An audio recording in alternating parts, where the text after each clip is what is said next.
Welcome everyone to today's webinar.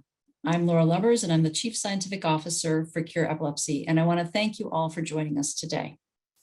Today's webinar is entitled Aging in Epilepsy, Consequences and Comorbidities to Consider in Older Individuals. This topic is of particular importance as epilepsy is the third most common neurological disorder in people ages 65 and older after stroke and dementia, conditions which themselves increase seizure risk. This webinar is part of Cure Epilepsy's 2021 Leaders in Research webinar series, where we highlight some of the critical research that's being done on epilepsy. Today's webinar, like all of our webinars, is being recorded for later viewing on the Cure Epilepsy website. You can also download transcripts of all of our webinars for reading. For over 20 years, Cure Epilepsy has raised millions of dollars to fund epilepsy research that supports our mission, which is to find a cure for epilepsy by promoting and funding patient-focused research. Cure Epilepsy provides grants that support novel research projects and that advance the research for cures and more effective treatments. In 2020, we launched our Cure Epilepsy Catalyst Award to help accelerate the basic research we've traditionally funded into the next stage of development and prepare potential new treatments for clinical trials.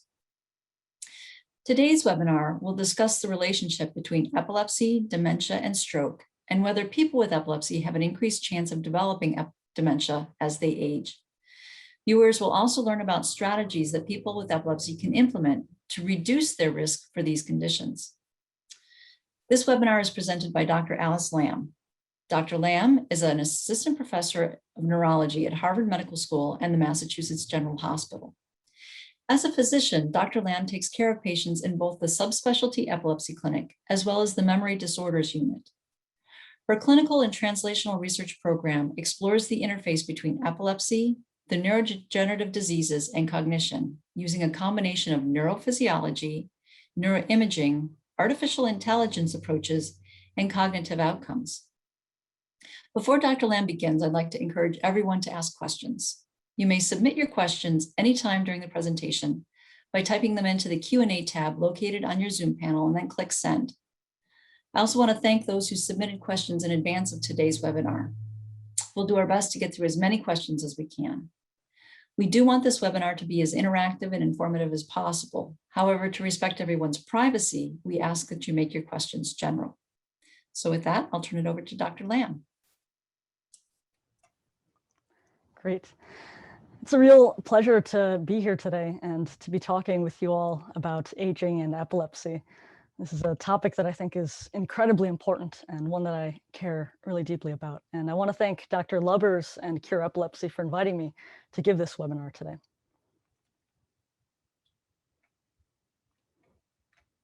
So our population is aging. The number of Americans over age 65 is going to double in the next 30 to 40 years. And as we're getting older and watching people around us get older, I think it's totally natural to wonder, how are we going to live our best lives when we're older adults? We all want to have a sense of independence. We want to have the ability to do things for ourselves, to make decisions for ourselves. We all want to preserve our memory, right? Our ability to think clearly, to interact meaningfully with the world around us, and to have ourselves represented. So today I want to talk about aging, but in the context of epilepsy. So maybe you're someone, or you know somebody who developed epilepsy a long time ago when they were a child or a younger adult and is now getting older. Or maybe you're someone, or you know somebody who developed epilepsy for the first time at an older age. How will having epilepsy affect your brain as you get older? That's what we'll be talking about today.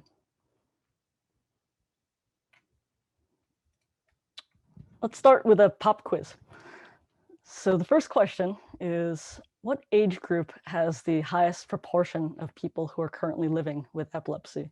That's regardless of when they were actually diagnosed with epilepsy. Is it children, young to middle-aged adults, or older adults? Now I'll give you the second question, which is, what age group has the highest chance of developing epilepsy, meaning being newly diagnosed with epilepsy? So I'll let you think about what you might answer there. The answer, it turns out, for both questions is the same. It's older adults. So people over age 65 are most likely to either have a diagnosis of epilepsy already, meaning they developed epilepsy as kids or as adults and have now grown old with epilepsy, or to develop epilepsy for the first time. And in the United States alone, over 100,000 older adults each year are newly diagnosed as having epilepsy. Older adults are the fastest growing demographic in the US as well. I told you earlier that the number of older adults is estimated to double in the next 30 to 40 years. So now I hope you can see why aging and epilepsy is such an important topic. This is a public health issue. It affects a lot of people currently, and it's going to affect a lot more people in the next few decades. All right, here's an outline of what I'll be talking about today. And before I start talking about aging and epilepsy, I first want to talk about normal brain aging. What are the changes in our thinking and memory that happen normally as we age, and how does that differ from dementia? And I also want to tell you about an important concept called cognitive reserve. And we're going to come back to this concept of cognitive reserve again and again over the remainder of the talk. So once we've talked about normal brain aging and cognitive reserve, I think that'll give us a good starting point to start to address some of the most frequent questions I get from many of my patients with epilepsy. So does having epilepsy increase my chances of developing dementia? Does having epilepsy increase my chances of having a stroke? And what are the things I can be doing to keep my brain as healthy as possible as I get older? So if you take anything away from this talk, I want you to know that yes, having epilepsy does increase your risk of dementia, and it does increase your risk of stroke. But the good news is that you can substantially reduce your risk of both dementia and stroke with some very simple changes in your day-to-day life. I'll tell you more about this in a little bit. So let's get started.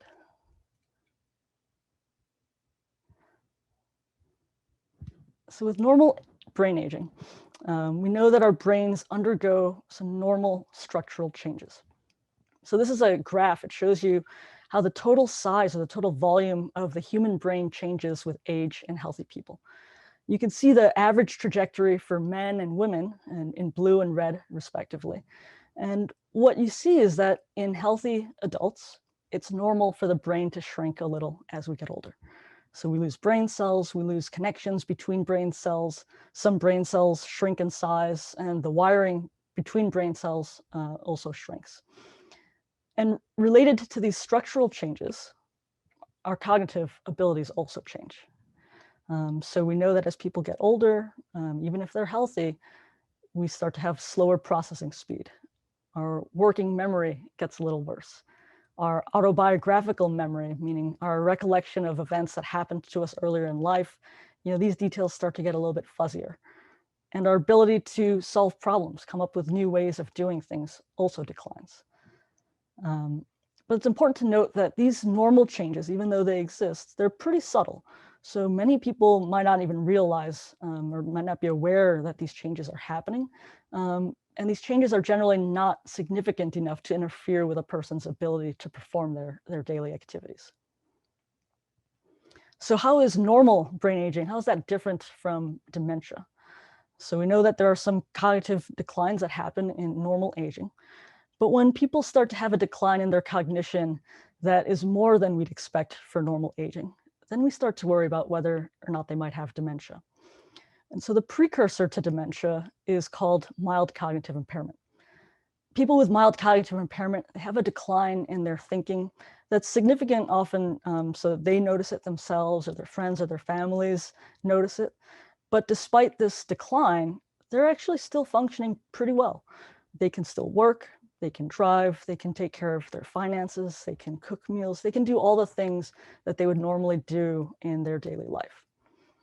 But when someone's cognitive impairments become severe enough that they start to have problems with their activities of daily living, then we say that that person's developed dementia.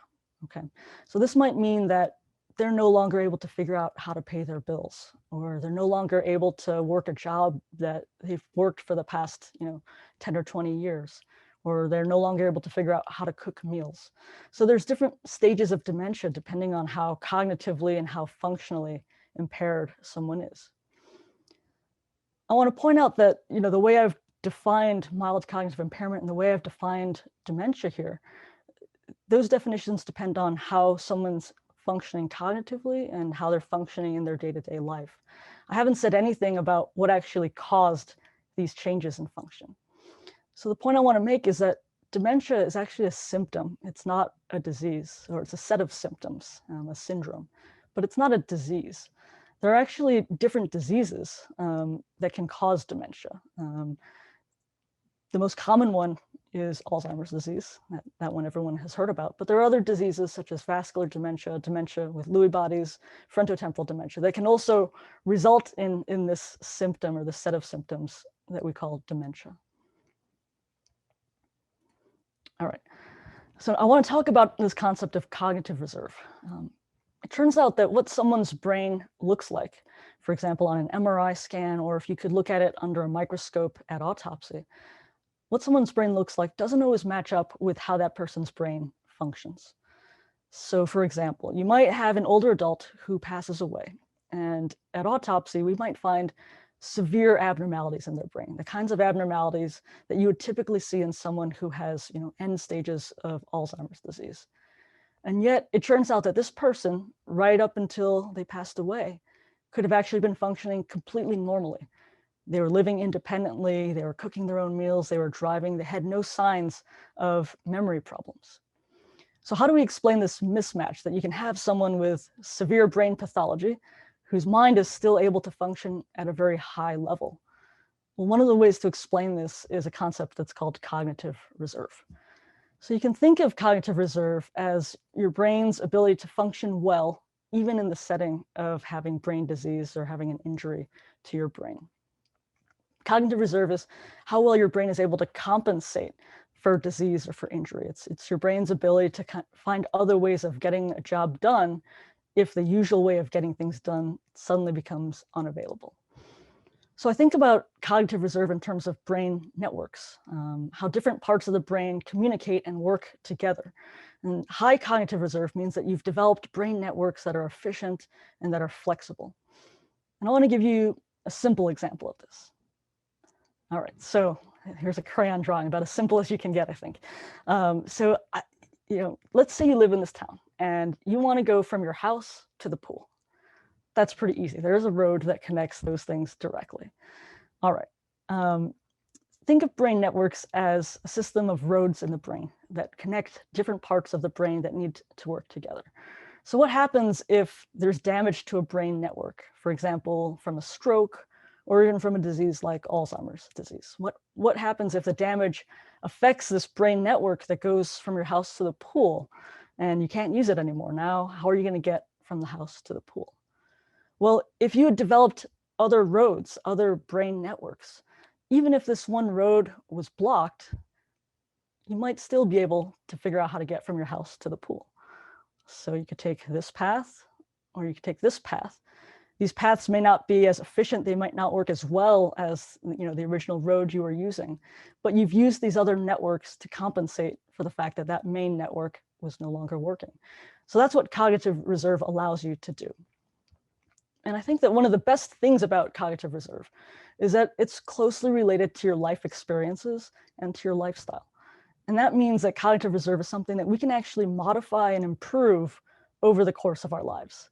We know that things like education and activities that are intellectually or socially stimulating, these things can greatly build cognitive reserve. And these factors actually, it turns out, can reduce your risk of dementia by 30 to 40%. So while a lot of what I'll say in this talk may sound like doom and gloom, no one wants to hear that they have an increased risk of dementia.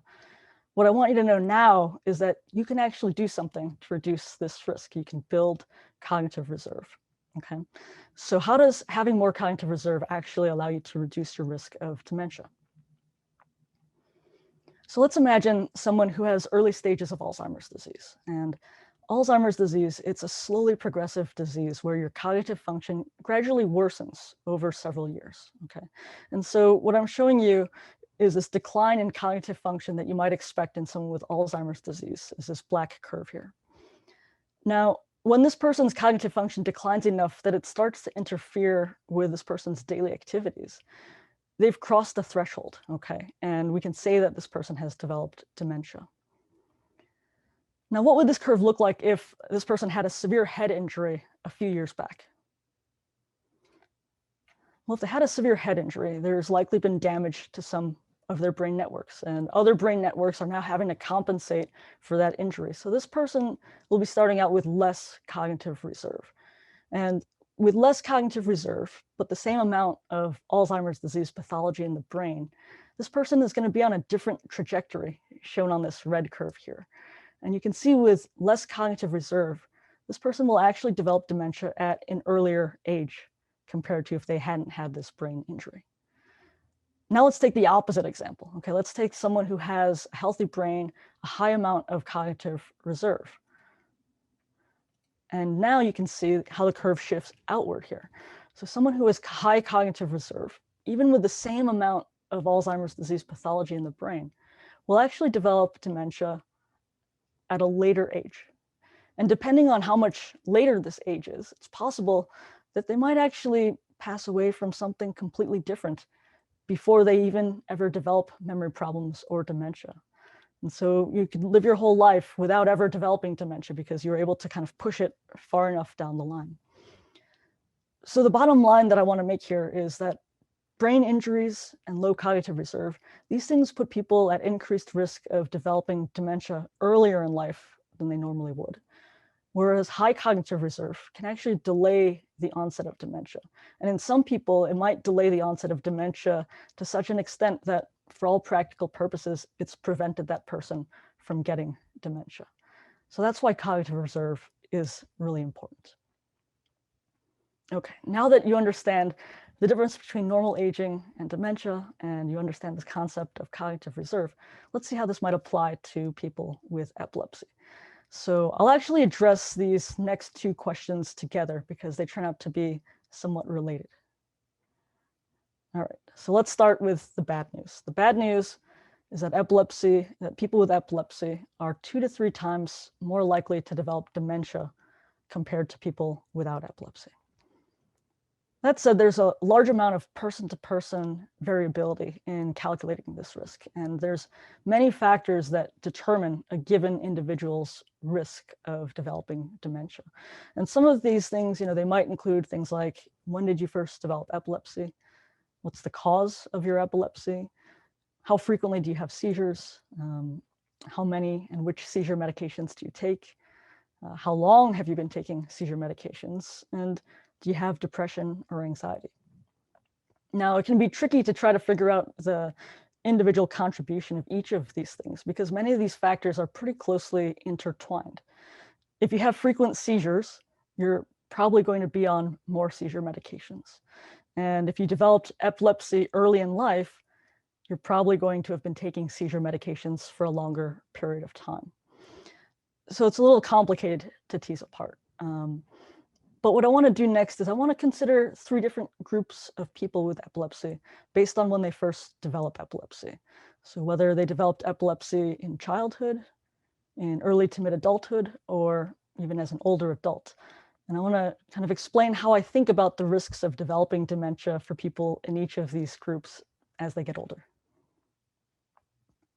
All right, so let's start with individuals who develop epilepsy early in life. And so I'm talking about anyone who developed epilepsy from when they were an infant all the way through adolescence. So I think the unique feature to this group in terms of cognitive function is that their epilepsy coincides with the period in which the brain is still developing, okay? And epilepsy and being on seizure medications during that time can affect brain development. This is a schematic. It's a timeline of the different stages in normal brain development. And there's a lot of detail here. You don't need to know the detail. The main point is that most of these changes are taking place in the first 20 years of life, okay? And so having epilepsy, being exposed to seizure medications during this period could have adverse effects on this brain development process. I want to show you an example of that. So this is a graph from a study where they looked at learning and memory performance And there's about 1,000 people with temporal lobe epilepsy and about 1,000 people without epilepsy at different ages across the lifespan. And the blue curve shows you, on average, what normal development of learning looks like in people who don't have epilepsy. And you can see that, learning performance, it increases early in life. And it actually reaches a peak, and the peak is around age 24. And after age 24, you basically have this slow but steady decline. That's a little scary, but that's basically how learning development works. Now compare that to this green curve. This is what the learning curve looks like in people with temporal lobe epilepsy, especially if they developed epilepsy earlier in life. And what you can see is that on average, people who have temporal lobe epilepsy early in life, they don't reach as high of a peak performance as people without epilepsy, okay? And not only that, but they reach their peak earlier in life compared to people without epilepsy. And so they actually start their decline in memory performance about 7 years earlier than they normally would if they didn't have temporal lobe epilepsy. So what this means is that, people with epilepsy in early life, they may end up with this reduced cognitive reserve because of these kind of effects on brain development, where they may not develop as well as they could otherwise, or they, their development may peak earlier and their decline actually starts earlier. All right, so let's consider the next group. What about people who develop epilepsy in early to mid adulthood? So here we're largely past the age where epilepsy and seizure medications would affect brain development. But this is early enough in life that this group is going to be chronically exposed to a number of different risk factors for dementia. And I'll actually include people who developed epilepsy earlier in life or in childhood as well here, because these people, if they continue to have epilepsy, would have similar chronic lifelong exposures. So what kind of risks am I talking about? I'm talking about things like recurrent seizures. Prolonged seizures can damage the brain, and recurrent seizures also put people at risk for repeated head injuries if you're having convulsions and falling and hitting your head during a seizure. We know that head injuries aren't great for your brain health. Chronic exposure to seizure medications. There's some seizure medications that can do things like increase your cholesterol levels or cause you to gain weight, which can be a long risk factor for your brain health. Reduced physical activity, reduced social interactions. These are things that a lot of people with epilepsy deal with because it's harder to get out, it's harder to socialize, it's harder to live sort of more normal life sometimes. So, these things will affect your brain health down the line. And then people with epilepsy are also predisposed to having sleep disorders and mood disorders, and those things can also affect your health. So these risks, basically, you can think of them in kind of two categories: risks that may reduce your cognitive reserve, either because you're not interacting with other people or you're not having those kinds of social interactions that can enrich your brain, as well as vascular risk factors, things that can potentially affect the health of your blood vessels in your brain, which, as I'll mention later, has a big effect on risk for dementia. But bringing these things up, my goal isn't to sound like all doom and gloom about these risks and exposures. It's just to let you know that they exist and that they're happening. Because at the end of the day, things like cognitive reserve and vascular risk factors, these are actually things that we have some control over and can change. And so just even being informed and knowing that you might be at heightened risk for these things, you can be proactive in terms of trying to boost your cognitive reserve and trying to get these vascular risk factors controlled. All right, so finally, let's talk about epilepsy that develops in older adults, in people over age 65. And we refer to this as late onset epilepsy. So it's kind of interesting. How does someone who's never had a seizure their whole life suddenly develop epilepsy at a late age? Well, the most common causes of epilepsy in this group are stroke, having had a prior stroke, traumatic brain injury, and neurodegenerative diseases like Alzheimer's disease. But what's interesting is that it turns out that about 30 to 50% of people with late onset epilepsy actually have no obvious cause for their epilepsy. If you look at their brain MRI, there's really no smoking gun as to why they suddenly developed seizures. And yet, we know that in these patients, in about the 5 or 10 years after they develop epilepsy, they actually have a threefold increased risk of having a stroke, and they have a twofold increased risk of developing dementia. So sometimes I think about epilepsy that starts in older age as a possible warning sign. We don't yet know how to predict which of these individuals might go on to develop a stroke or which of these individuals might go on to develop dementia. And there are some people who think that development of epilepsy late in life could actually be an early sign of a neurodegenerative disease like Alzheimer's disease. But this is actually still a very active area of active research. And there's a lot that we have to learn still in this area, is what I'll say. I want to just talk about the relationship between epilepsy, dementia, and stroke. And this chart shows you how complex these relationships are. You can see that having late onset epilepsy increases your risk for developing dementia, but that if you have dementia, that also increases your risk for having late onset epilepsy. And similarly, late onset epilepsy can increase your risk of having a stroke, but stroke we know is a big risk factor for late onset epilepsy, and stroke is also a big risk factor for developing dementia. So it's this big, triangle. What's interesting is that all three of these entities, epilepsy, stroke, dementia, they share in common a number of risk factors, which you can see here. And some of these risks have to do with vascular health, things like high blood pressure, diabetes, smoking. Some of these risks are actually genetic risk factors, things like Black race and a gene variant called ApoE4.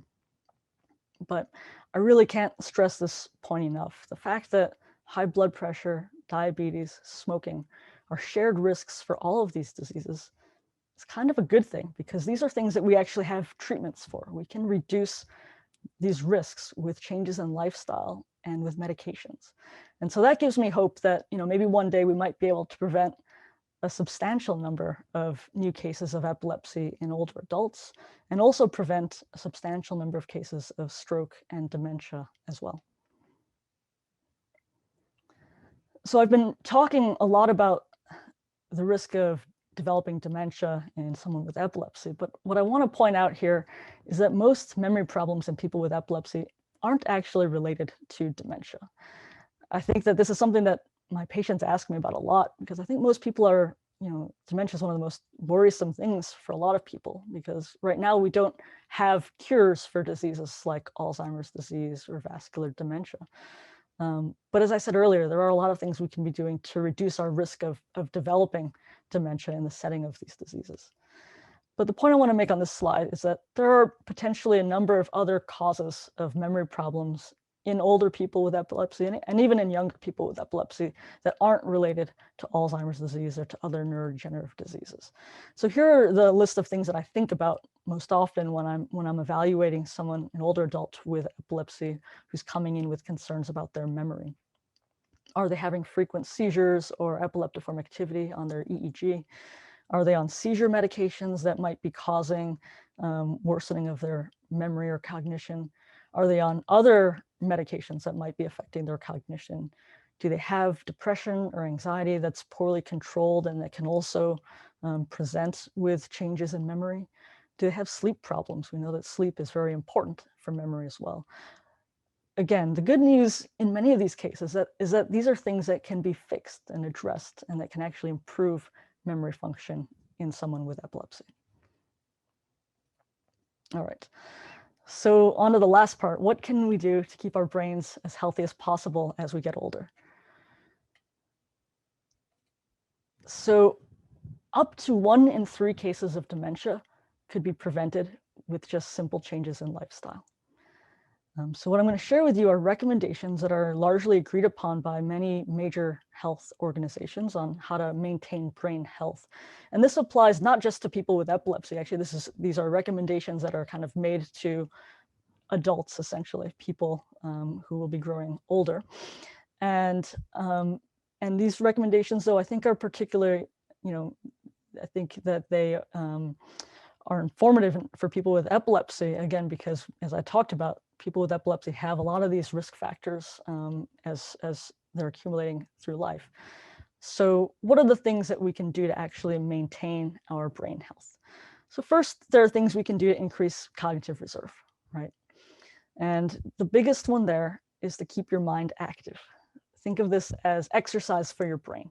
So this could be reading, doing crossword puzzles, playing card games, using the computer, photography, playing a musical instrument, things that keep your mind going. We know that cognitive activity in mid and late life is associated with a 30 to 40% reduced risk of dementia. All right, so really important to keep your mind active throughout life. Second one there, protect your brain from injuries. Now, particularly for people with epilepsy, seizures can put you at risk for head injuries, and this is not something that you have much control over, unfortunately. But that means that you need to be extra careful and protect your brain when you can. So simple things like wearing a helmet if you're riding a bike or wearing your seatbelt in a car. And then get enough sleep. These are all things that will boost your cognitive reserve. And then the second set of things, as you might guess from the theme of this talk, is controlling vascular risk factors. So stay physically active. The recommendation from the US Department of Health and Human Services is that adults get 150 minutes of moderate intensity aerobic activity each week. So what's moderate intensity aerobic activity? This is pretty much any activity that gets your heart rate up, gets your heart beating faster. It could be something like brisk walking, dancing, gardening, biking, water aerobics, things like that. But it's really important to stay physically active. And then work with your primary care doctor to make sure that things like high blood pressure, diabetes, and cholesterol are controlled. These will reduce your cardiovascular risk. Quit smoking. I know that many people think about smoking primarily in terms of risk for lung cancer, but smoking, it turns out, is horrible for your blood vessels, and it's pretty horrible for your brain as well. So if you can quit smoking, that may be one of the best things that you can actually do for your brain. Eat a heart-healthy diet. So what I often recommend to my patients is a diet that's similar to a Mediterranean diet. That's a diet that has a lot of fresh fruits and vegetables, lean meats like chicken and fish, and to try to avoid red meats like beef. And then finally, avoid excessive alcohol consumption. So there are mixed studies, and you probably hear on the news whether like small amounts or moderate amounts of alcohol may be good or bad for your brain health. So that's mixed, but I think pretty much everyone agrees that excessive alcohol use, which is basically more than 1 drink a day for women or more than 2 drinks a day for men, that you should avoid that if you want to maintain good brain health. So there are lots of things that I've listed here, and I'm not saying that you have to do all of these things to be able to prevent your risk for dementia. It turns out that, if you want to do all these things, and if you can do all of these things, that's fantastic. But even if you can just choose, 1 or 2 of these things and work on them, I think that your brain will really benefit, and you'll appreciate having done that a few years down the line. All right, so the take-home points for today. The bad news: epilepsy is associated with a 2 to 3-fold increased risk for dementia and stroke. The good news: staying mentally and physically active and controlling vascular risk factors can substantially reduce your risk for developing epilepsy and stroke. So I hope that encourages you to go out, be mentally and physically active, and to try to keep your brains healthy as you grow older. And with that, I think that's all I want to say, and I'll be happy to take any questions. Thank you so much, Dr. Lamb. That was excellent. Such great advice. So right now we'll start our Q&A portion of the webinar. Just a reminder, those who would like that, if you have any questions, you can submit them in the Q&A tab on your Zoom panel and click send. And I know that questions are already arriving, but we did have some questions that were submitted in advance, and so I'd like to start with those. Sure. It is well documented that AED side effects are more pronounced in the elderly because metabolism is slower. How should this be communicated to neurologists? Are they aware? And how often, at what age, do you recommend that dosages be lowered because of this? That's a great question. The answer to that is a little complicated, but that's, you're definitely right that as people get older, our metabolism slows. Our liver kind of slows down metabolism, our kidneys slow down, eliminating medications from the bloodstream.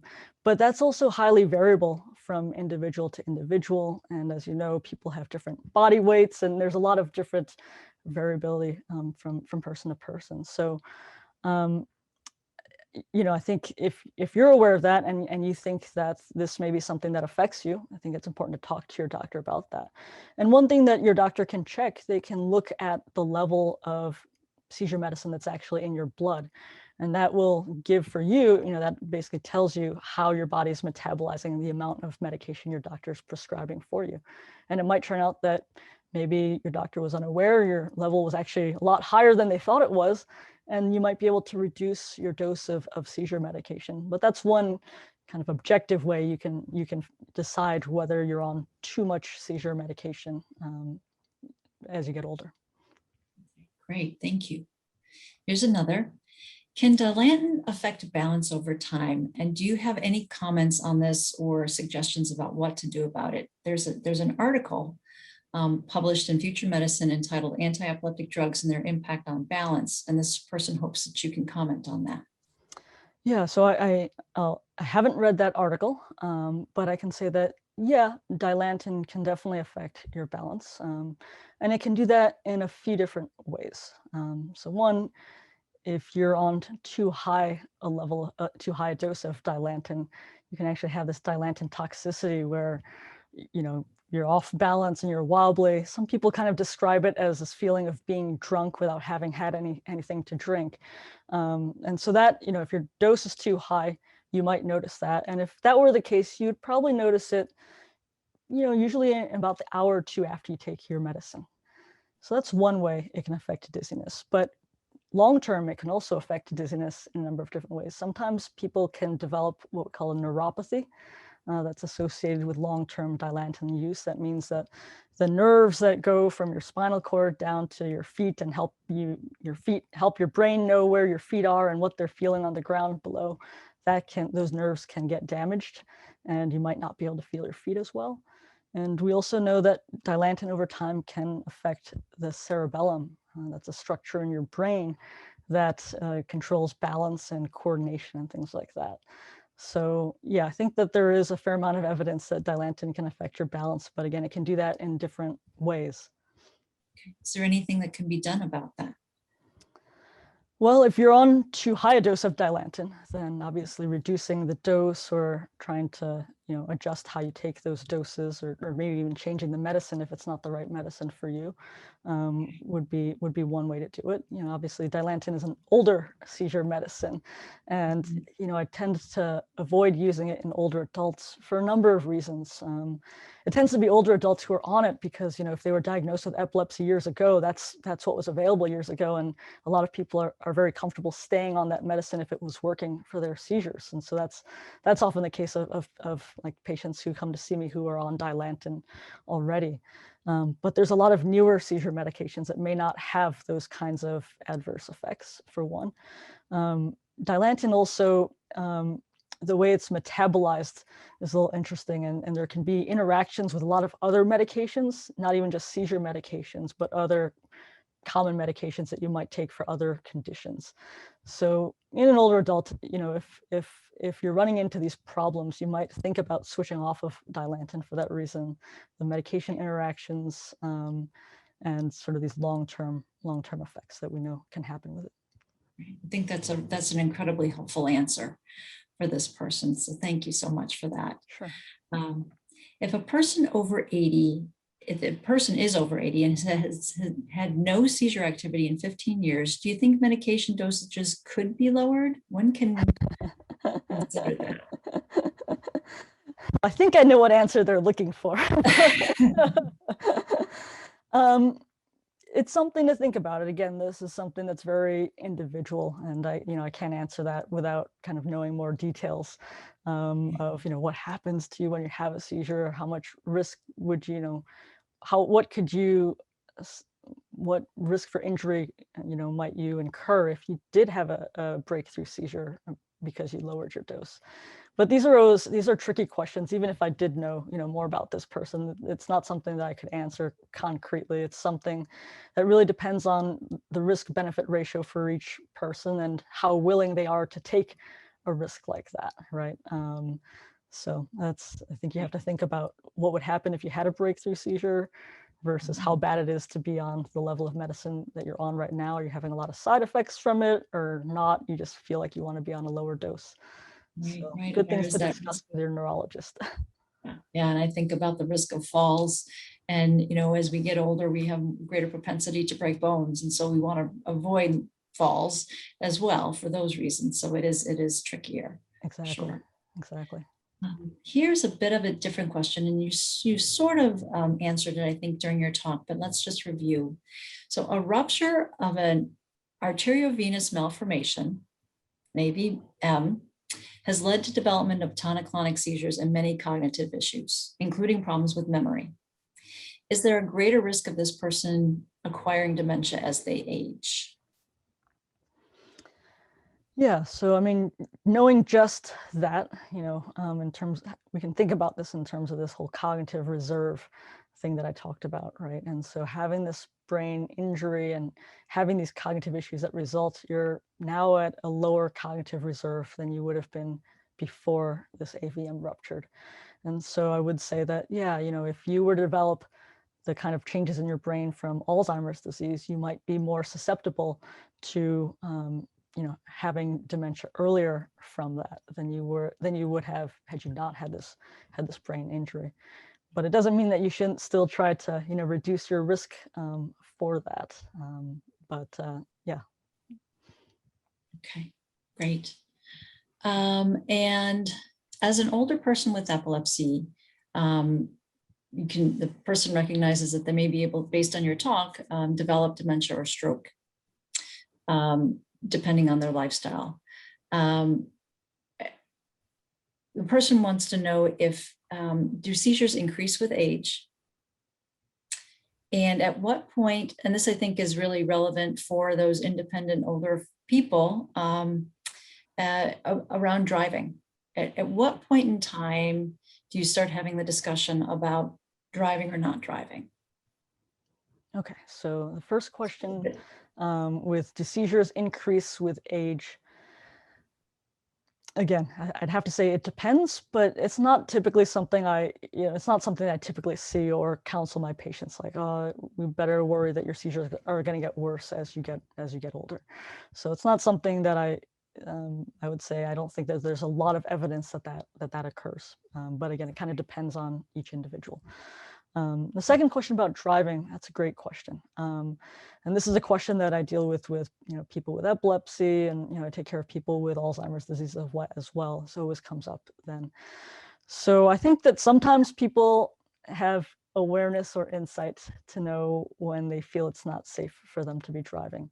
But it's a really hard thing to actually make this assessment in my clinic, in my office, right? Because I'm seeing somebody, I'm talking with them, but I have no idea when they get behind the wheel how they would react to things, right? I don't know what would they do. Would they be able to stop in time if a kid ran out in front of the car to get to run after a ball or something like that?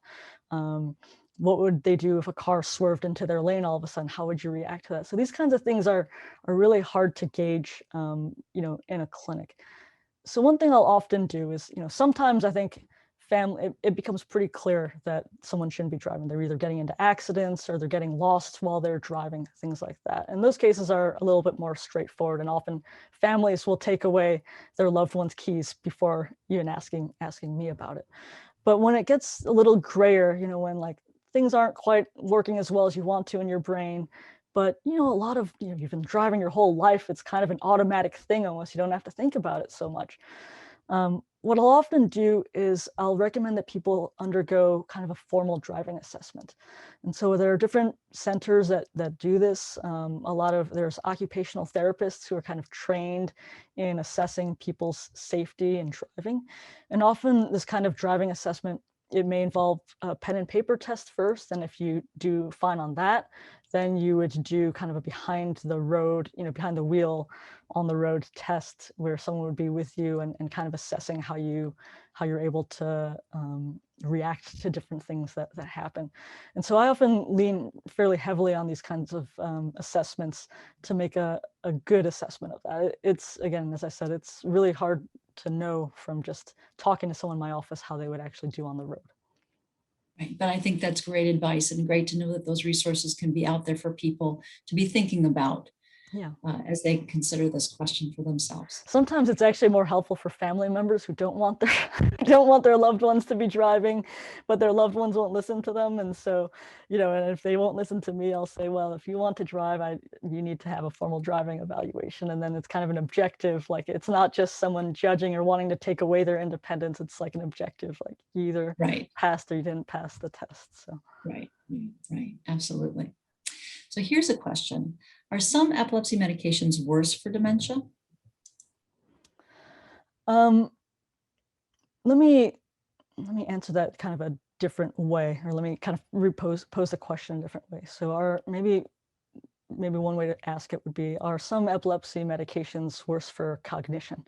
Not necessarily dementia. But I guess if they're worse for cognition, then they're not going to help with if you have dementia either. But there are some, so if I ask my question, are some medicines worse for cognition? There are some medicines that we know, have kind of a worse cognitive profile compared to others. Now, again, my patients can respond very differently to seizure medicines. Again, there's a lot of inter-individual variation. But generally, there are some medicines that are thought to be relatively neutral or relatively, that they don't really affect cognition too much. And those medicines that people often use in that case are levetiracetam, or Keppra, and lamotrigine, or Lamictal. Those are thought to have relatively benign cognitive effects. But then there are medicines that we know can definitely worsen cognition. So these tend to be some of the older ones. So phenobarbital has been shown to have poor effects on cognition. Dilantin even can do that as well, and carbamazepine. So some of these older medicines may have more of those more pronounced effects. But yeah, I think, again, as in that slide where I looked at, what kinds of things can affect memory in someone with epilepsy, choice of seizure medication can definitely do that. Topiramate, that's another one that tends to affect cognition pretty badly. How about sonacimide?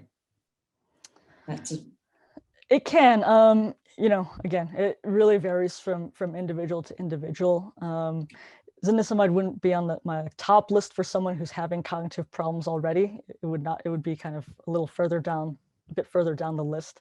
But I would say it's not entirely neutral, but it's not as bad necessarily as some other ones. But everyone is, again, I can have one patient who's on like a whopping dose of a medication, has no idea it's in their system, and have another patient who's on the same medication at a really tiny dose and is like falling over because because of the side effects are so bad. So it's really it's really hard to predict that unless you actually just try it and see how you feel on it.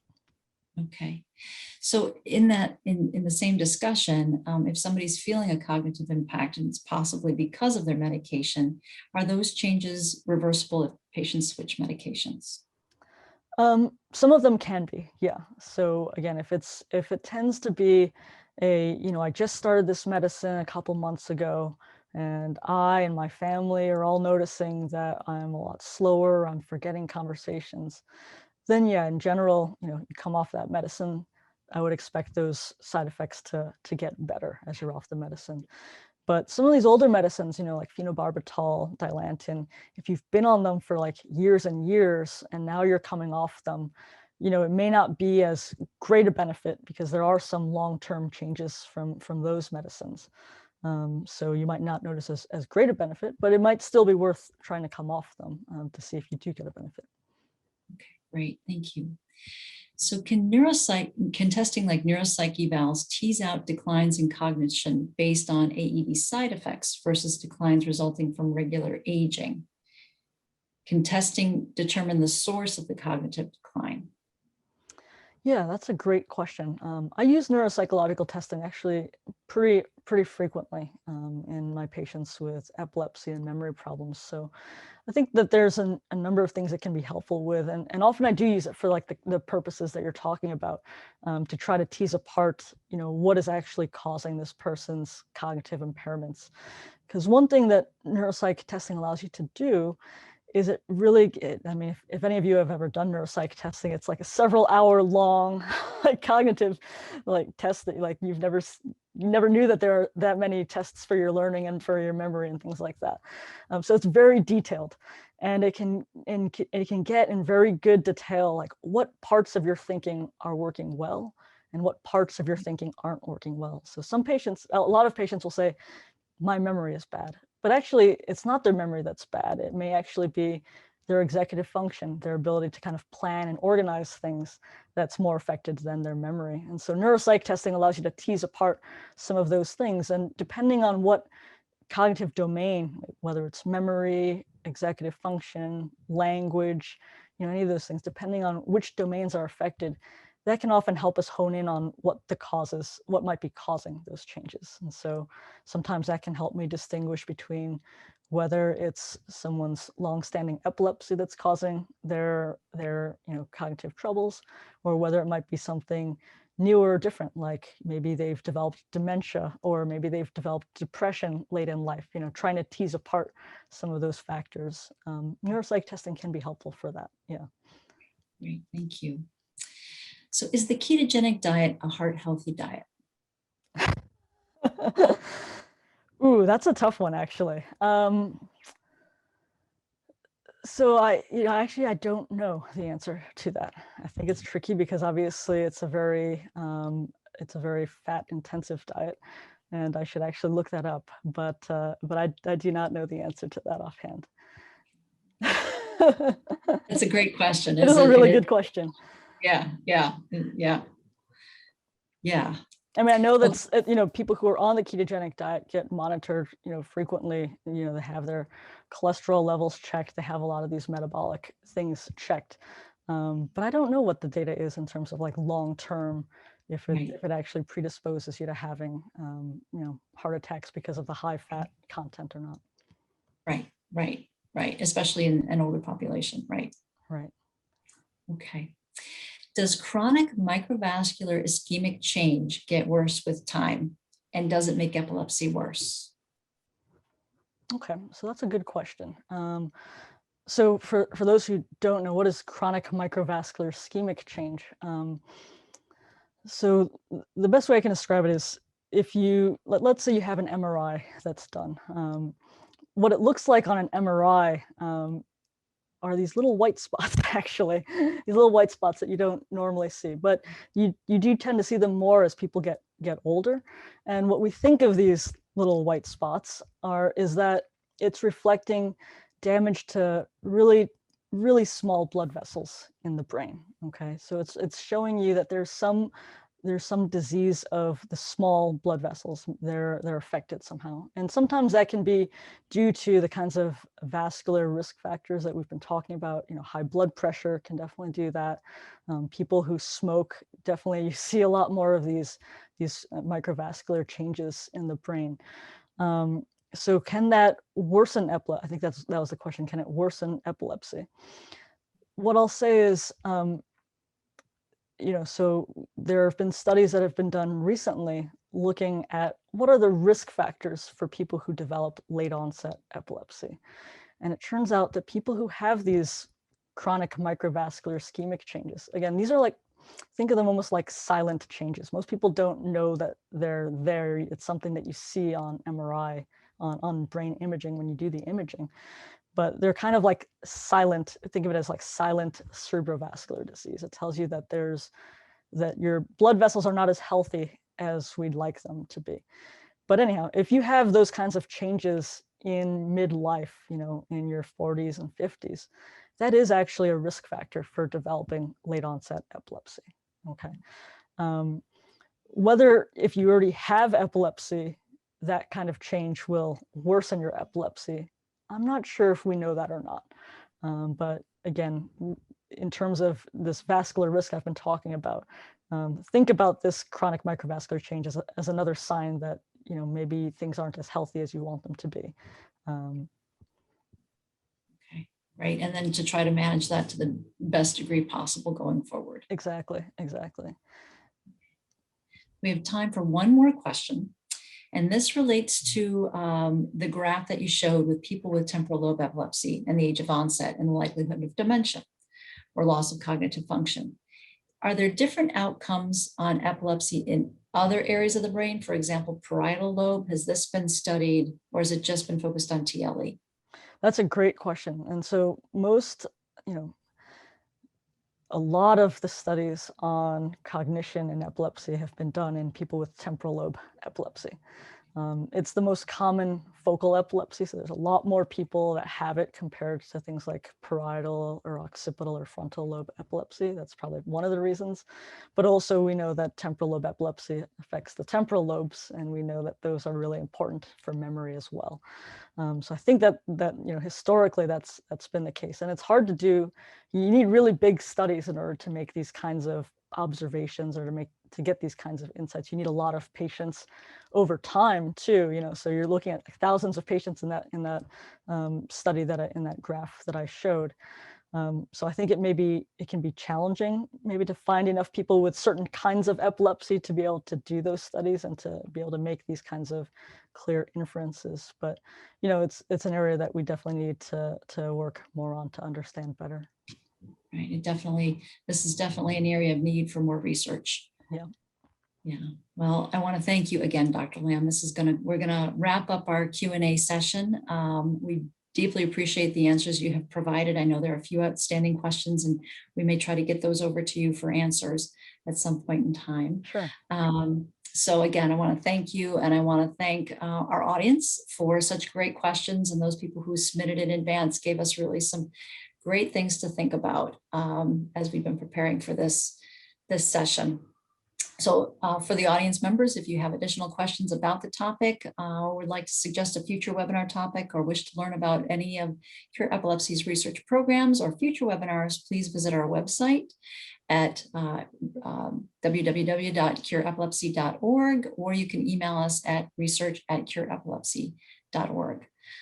Please also remember to keep an eye out for the announcement for the remainder of our webinars in this series, which will continue in September. We're going to take the summer off. So thank you again. Stay safe and have a wonderful summer. And thank you again, Dr. Lamb. Thanks for the opportunity, Dr. Lovers.